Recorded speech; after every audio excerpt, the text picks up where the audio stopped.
Te, imposibleng hindi mo pa narinig yung word na YOLO or you only live once, sabi nga nila. So from the word itself, YOLO, it gives us parang green light to live life to its fullest, na mag-take ng risk, to experience everything that life has to offer. And to be honest, I agree. Kasi nga, I do think now we're here on this earth to experience life on all of its aspect and all of its colors. We're here to feel every emotions, to face setbacks that teach us valuable lessons, to grow as well as to outgrow our old self or other people, to chase our dreams, to chase our highest potential, and also to experience success, to experience happiness, to do crazy shits, to do some crazy spontaneous moments that make life unforgettable. It is good. It is good to feel all of those things, to experience all of those things. But, we must always remember that everything has its own end. Everything has its own limit. So please be mindful. Hello te, it's me again, Ace, and welcome back to my channel. And ngayon, pag-usapan natin ang YOLO or you only live once and its own meaning. But anyways mga te, kamusta na kayo? How are you all doing? I hope you are all doing good and slaying your day today. Slaying? No. But anyways, I'm not here to tell you to stop living your life. No. It's a big no. Or let's just say to avoid taking risk, but it is, the quite opposite. Ayun yung pag-uusapan natin today. So you know what mga te, I do believe that life is meant to live to its full potential, but there is a fine line between living fully and living recklessly, di ba? Hindi pwedeng sa masaya lang lagi, hindi pwedeng sa magaan lang tayo lagi. We must normalize to parent ourselves, to set our own boundaries. Yung YOLO, mga te, shouldn't be an excuse para maging burara tayo or reckless sa mga decision or actions natin sa ating life. Or should I say, forget about the commitment we have, not just to ourselves, but also to other people. Mga desisyon na meron tayo is merong effect sa atin. Like it's a cause and effect scenario. Nung nag-overspend ka, like for example, nung nag-overspend ka, di ba na-guilty ka, di ba sinisisi mo ang sarili mo for being not mindful about your expenses? And see, yes, you only live once.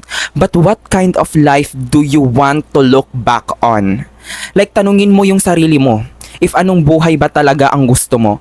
Yung buhay bang puno ng regrets, mga pagsisisi cause you didn't think things through? Or remember din na once na ginawa mo yung isang bagay na yon, there is no turning back. Or should I say, baka yung gusto mong buhay is yung balanced living in the moment with the awareness that you are building something bigger para sa future mo. You are enjoying but at the same time, meron kang mga limits for your own legacy. Mamili ka be honest, question yourself kung anong buhay at future ba yung gusto mo. Kasi kahit anong advice pa ang ibigay ko sa iyo ngayon, ikaw lang din ang nakakaalam kung ano yung mga bagay-bagay na gusto mo. So learn to question yourself. Tanungin mo kung ano yung mga gusto mo. Tanungin mo kung ano yung mga bagay na ayaw mo nang ma-include sa buhay mo. You are the only one who can answer that. So please be mindful and always take your time to learn everything about yourself, to learn everything about the things that you want in your life. Te, alam mo te, lagi kong naririnig yung quote na live like there's no tomorrow. As in, like, I'll be honest, it is a good sentiment, but for me, it is quite misleading.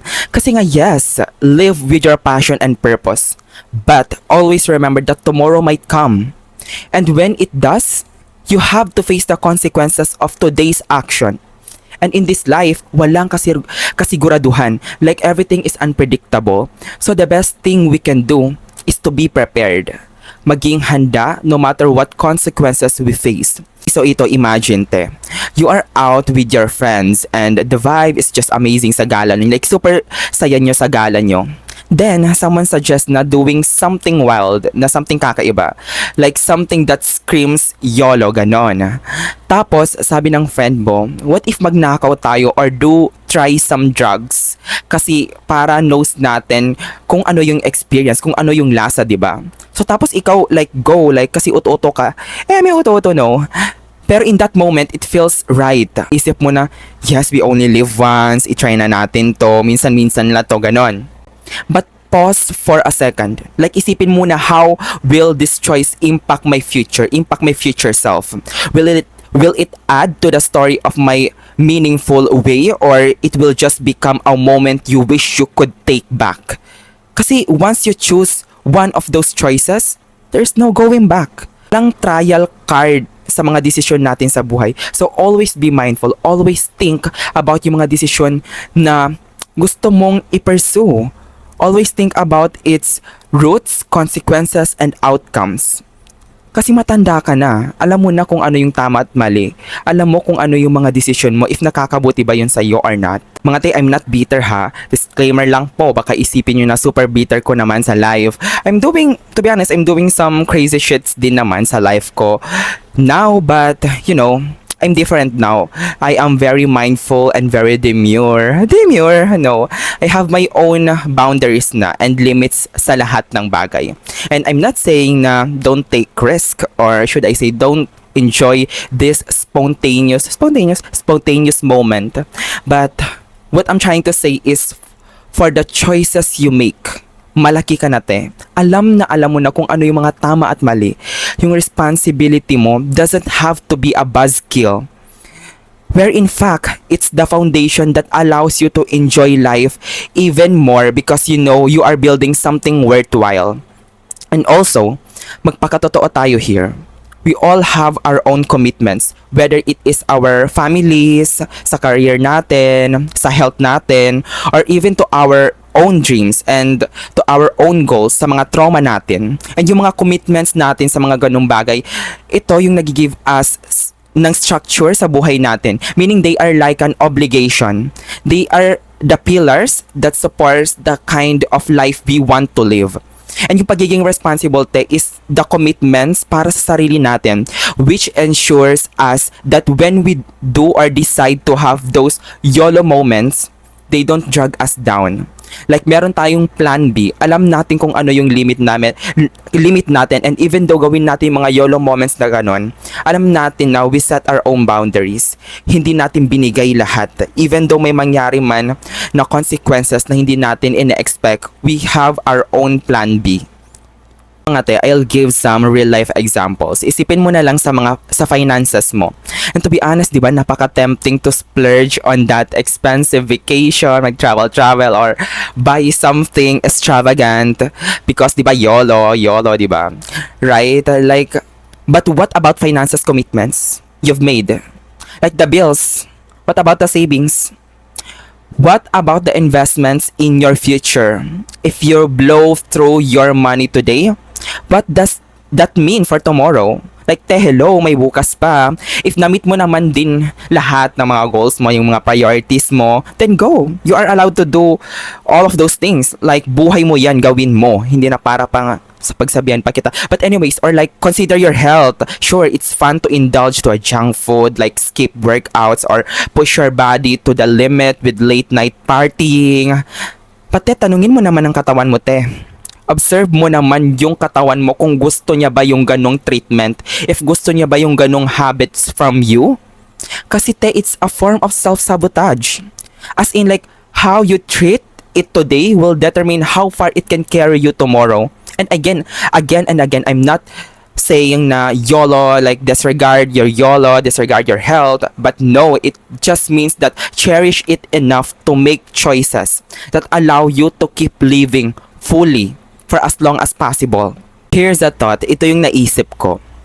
What if we redefine YOLO?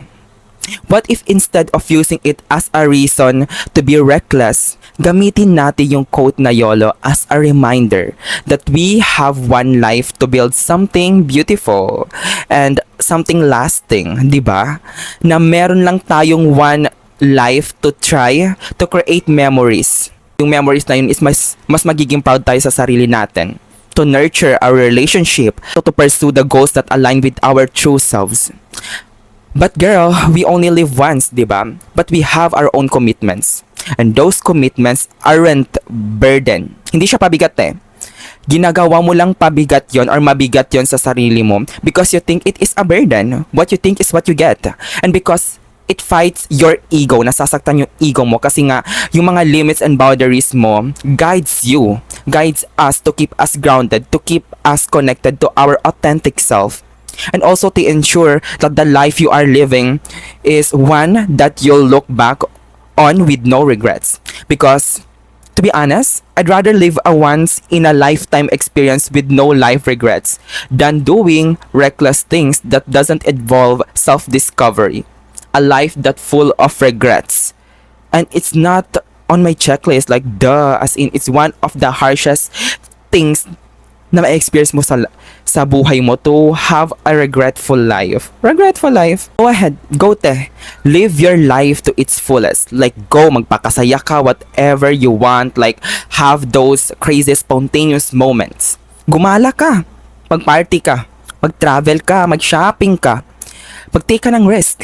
And also, lumandi ka rin paminsan-minsan, like, di ba? No, but do it with awareness, as in, kasi, again and again, do it with awareness kasi matanda ka na. Do it with understanding that every choice you make is a building block in the life you are creating. And maging responsible ka. Be old enough to parent yourself again and again. Lagi ko na yung sinasabi sa inyo.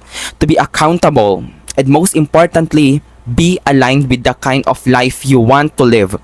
Isipin mo na lang din, at the end of the day, it's not about how many wild moments you had, but it is about the legacy you leave behind.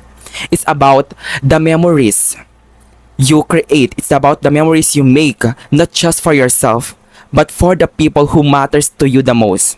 It's about knowing that you lived fully with an eye on the future and as a heart full of gratitude for the present. It's a kind of life na you enjoy and at the same time, hindi mo pagsisisihan.